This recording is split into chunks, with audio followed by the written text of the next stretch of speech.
বিসমিল্লাহির রহমানির রহিম। হে সমস্ত জগতবাসী, আজ আমি শামীম আলী চিশতি আপনাদের সামনে যে আলোচনাটি নিয়ে হাজির হলাম, সেই আলোচনাটি আমার জন্যে খুবই গুরুত্বপূর্ণ এবং কিছু বোঝার জিনিস, কিন্তু আপনাদের জন্য কি সেটা আমাদেরকে কমেন্টের মাধ্যমে জানাবেন।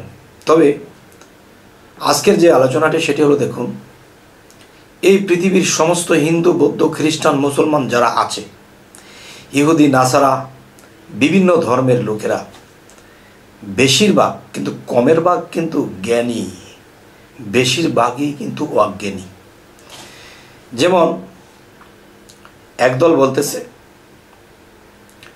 যে হিন্দু ধর্মের মধ্যে যারা আছে তারা বলতেছে কি, আমরা যদি পাপিষ্ঠ কাজ করি তাহলে আমাদেরকে নরকে দেওয়া হবে। আর মুসলমানদের মধ্যে তারা বলতেছে আমরা পাপ করলে আমাদেরকে দোজখে দেওয়া হবে। তাহলে তারা পাপ করলে নরকে দেওয়া হবে আর মুসলমান পাপ করলে দোজখে দেওয়া হবে। দোজখ এবং নরক পার্থক্য কি? নরকে কি? আগুন আছে, অশান্তির আগুন আছে। দোজখে কি? অশান্তির আগুন আছে। তাহলে আমি সৌদি আরব থেকে একটা ডিএসএলআর এনেছি, সেটি টিপ দিয়ে আগুন জ্বালিয়েছি, আমার চুলায় ভাত হয়েছে। বাংলাদেশের একটা ডিএসএলআর থেকে আমি আগুন জ্বালিয়েছি, আমার চুলায় ভাত হয়েছে। তো আমি আমেরিকা থেকে সেই ডিএসএলআরটা আনছি। আমেরিকার মানুষ তো খ্রিস্টান, এখন সে আগুন দিয়ে আমার ভাত হয়ে গেছে। বাংলাদেশে যে আগুনটা, এটা তো ভাত হয়ে গেছে। তো এখন কথা হলো, নরকেও সাজা, দোজখেও সাজা, বেহেশতে শান্তি, স্বর্গেও শান্তি। তাহলে ভাষায় অন্যরকম, কিন্তু মূলত সবই এক। আজকের আলোচনাটি হলো, আমাকে কোনো ব্যক্তি জিজ্ঞাসা করা হয়েছে, যে জিজ্ঞাসা করা হলো যে দেখেন, আমরা কিন্তু হিন্দু জাতি বলি, মুসলমান জাতি বলি, খ্রিস্টান জাতি বলি, ইহুদি জাতি বলি। জাতি যদি আলাদা হয় তাহলে তার বেহেশত দোজখও আলাদা আলাদা। এই পৃথিবীর সমস্ত মানুষ যারা আছে, এদের মধ্যে যারা মুসলমান, তাদের জন্য হাসর, বিচার, পুলসিরাত আলাদা। হিন্দু শাস্ত্রের জন্য আল্লাহ হাসর ময়দান এবং পুলসিরাত বিচারের কাষ্ট আলাদা, খ্রিস্টানের জন্য আলাদা। তাহলে মানুষ যারা পাপী, তাদেরকে যখন সাজা দেওয়া হবে, সাজা দেওয়ার আগে বিচার হবে। তাহলে বিচার যখন করবে আল্লাহ, তাহলে বোঝা গেল, এই কথায় অনুসারে বোঝা যায় যে ভারতে এক আল্লাহ, আমেরিকা একটা আল্লাহ, বাংলাদেশে আর একটা আল্লাহ। এই কথার মধ্যে যে কত বড় বাল্লা। কিন্তু দেখেন, বিচারের কাষ্ট একই জায়গায়। একটা জিনিস বোঝেন, এখানে বিচার হবে জ্ঞানের, এখানে বিচার হবে আপনার কর্মের। যেমন আমরা বাংলাদেশে আসি, আমাদের ঢাকা মতিঝিলে একটা বিরাট শাপলা চক্কর আছে, এবং শাপলা চত্বর যেখানে, এখানে একটা বাণিজ্যিক এলাকা। এই বাণিজ্যিক এলাকার মধ্যে যদি ময়মনসিংহ থেকে কেউ আসতে চায়, এবং চিটাগাং থেকে কেউ আসতে চায়, গাজীপুর থেকে কেউ আসতে চায়, বা সিলেট থেকে কেউ আসতে চায়, রাস্তা কিন্তু আলাদা আলাদা। আপনি সিলেট থেকে এসেছেন, আপনি যা কিছু দেখতে দেখতে এসেছেন, আপনি কিন্তু সেই ময়মনসিংহে আসলে তা দেখতে দেখতে আসবেন না, রাস্তায় ভিন্ন। কিন্তু গন্তব্য একটা। তাহলে ময়মনসিংহ থেকে, চিটাগাং থেকে, সিলেট থেকে, টাঙ্গাইল থেকে মানুষ যখন রওনা দিয়েছে, বিভিন্ন রাস্তায় এসেছে, গন্তব্য কোথায়? শাপলা চক্কর। বিভিন্ন ধর্মের মানুষ বিভিন্নভাবে আল্লাহকে ডাকবে, ঈশ্বরকে ডাকবে, ভগবানকে ডাকবে, বিভিন্ন নামে বিভিন্ন রাস্তাতে আসবে, কিন্তু গন্তব্য একটাই, গন্তব্য একটাই। তাহলে স্বর্গ যেখানে, বেহেশত সেখানে, নরক যেখানে, দোজখও সেখানে। তাহলে এই জিনিসটা যদি আমরা বুঝি যে আল্লাহ এক একটা জায়গার মধ্যে, এক একটা রূপে, এক একটা ভাবে, এক একটা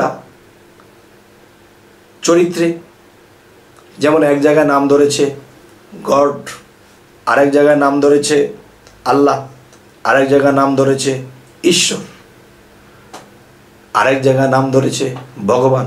না বুঝলে অপমান। আসলে সবই কিন্তু সমান।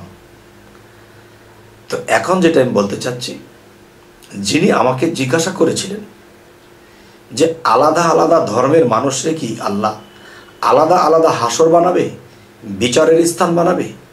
না বাবা, একই জায়গায়। সেটা আপনি যে ধর্মেই থাকেন না কেন, ধর্ম যার তার, আল্লাহ কিন্তু সবার। ধর্ম যার তার, ঈশ্বর কিন্তু সবার। ধর্ম যার তার, ভগবান কিন্তু সবার, কিন্তু বিভিন্ন নামে এটা এসেছে। তাই আজকের যে বিষয়টি হলো, এই বিষয়টি এটাই, আলাদা আলাদা গন্তব্য নয়, আলাদা আলাদা ধর্ম নয়, আলাদা আলাদা বিচার কাষ্ঠ নয়। যে ধর্ম যার তার, আল্লাহ সবার, এই কথাটা আমি ইউটিউবে বলতেছি বারবার। এই কথাটা আমি যুক্তি করেছি। দেখেন, এই বিশ্বব্যাপী একজন নায়ক, খুব সুপরিচিত, রাজ্জাক, একটা বাচ্চা মানুষও চিনি। সে একটা জায়গায় গিয়ে অভিনয় করেছে, সে দেশের রাজা। আরেকটি জায়গাতে অভিনয় করেছে, সে ভিখারি। সে আরেকটি জায়গাতে অভিনয় করেছে, সে মধ্যবিত্ত প্রতিবাদী যুবক। তিনটা জায়গা তার তিনটা নাম ছিল, তিনটা চরিত্রে সে কাজ করেছে। আল্লাহ, ভগবান, ঈশ্বর, তিনি এক এক জায়গায় এক এক নামে, এক এক রূপে, এক একভাবে তিনি এই বিশ্ব পরিচালনা করেন। তাহলে হে সমস্ত জগতবাসী, যদি আমরা এই সহজ কথাটা বুঝতে পারি, তাহলে এই পৃথিবীতে ধর্মের গ্লানি থাকবে না। এই পৃথিবীতে কোনো দিন তক্র বিতক্র থাকবে না। যে যেই ধর্মে থাকবে, সৎ কর্মই সৎ ধর্ম, অসৎ কর্মই অসৎ ধর্ম। আমার ইসলাম ধর্ম। এখন ইসলাম ধর্মটার আইন যদি আমি মানি, তাহলে কিন্তু আমি ইসলামকে ধরে রাখলাম, ইসলামকে ঠিক রাখলাম। ইসলাম কিন্তু আমাকে ঠিক রাখতে পারবে না।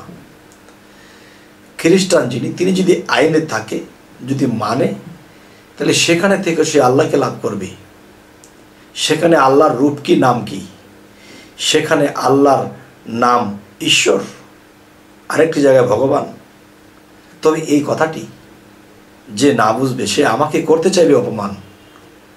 তবু আমি বলবো সব কিছুই সমান। তাই আমি একটি জায়গাতে বলেছি যে হিন্দু, বৌদ্ধ, খ্রিস্টান, আমি মুসলমান, মানব স্রোত জন্ম নিয়া দেখি সকলই সমান। গীতা শাস্ত্রে আর ত্রিপিটক বাইবেলেতে পাই, কোরআনের বাইরে কিছু নাই, করে দেখো প্রমাণ। যেই সত্যতে মঈনুদ্দিন আর আসছে বড় পীরে, কোন সত্যতে লোকনাথ বাবা হয়েছে বিরাজমান। যদি আমরা চিন্তা চেতনা করি, তাহলে সকলই সমান। দেখেন, এই পৃথিবীতে যারা মুর্শিদ ধরেছে, তারা কিন্তু ধর্মের বিশৃঙ্খলা করে না। আর যারা মুর্শিদ না ধরেছে, যারা পীর মুর্শিদদেরকে দেখতে পারে না, ভণ্ডচন্ড বলে, দেখবেন ভণ্ডা কাজ তারাই করতেছে। এবং যারা বলতেছে ইসলামের বিশৃঙ্খলা করা যাবে না, কিন্তু তারাই কিন্তু ইসলামের বিশৃঙ্খলা করে যাচ্ছে, কিন্তু তারা বুঝতে পারছে না। আচ্ছা, এখন বিষয় হলো কি, আমরা যদি একটা টেলিভিশনের নাটক দেখি, তো সেই নাটকের মধ্যে কেউ ভালো পাঠ, কেউ শয়তানের পাঠ, কেউ খারাপ, কেউ মধ্যবিত্ত পাঠ। এখন এর মধ্যে কে পেস লাগাইতেছে, কে শয়তানি করতেছে, কে ভালো করতেছে, এটা কিন্তু যে দোষী সে নির্দোষী হচ্ছে, আর যে দোষী সে দোষী হচ্ছে না। তাহলে এই নাটকের মঞ্চের ভিতরে যারা অভিনয় আছে বলতে পারছে না কার দোষ। এখন যারা দূর থেকে এটা দেখতেছে তারাই কিন্তু বলতে পারতেছে যে এখানে দোষ কার।